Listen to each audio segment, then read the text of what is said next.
कल्याण डोंबिवली महानगरपालिकेने शाळांचा कायापालट हाती घेतलेला आहे. त्यामध्ये प्रामुख्याने इमारती दुरुस्ती करण्यात आलेल्या आहेत, साधनसामुग्री वेळेवर देण्यात आलेली आहे. पण विद्यार्थ्यांची पटसंख्या, घसरती पटसंख्या जी आहे ही चिंतेची बाब आहे.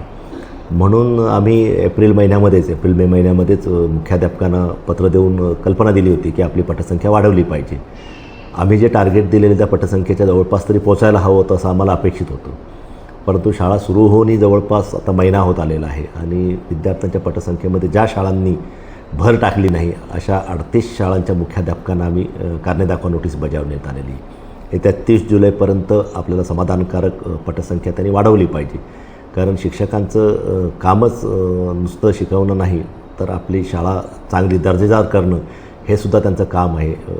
पटसंख्या वाढवली, आम्ही पायाभूत चाचण्या घेत आहोत, मुलांचा सर्वांगीण विकास कसा होईल याच्यावरही काम सुरू आहे आणि मग याला सर्व शिक्षकांनी, मुख्याध्यापकांनी सहकार्य करणं हे अपेक्षित आहे. हे काम त्यांनी मागील महिन्याभरामध्ये समाधानकारक न केल्यामुळे एक प्रशासकीय बाब विचारात धरून आम्ही त्यांना कारणे दाखवा नोटीस बजावलेली आहे.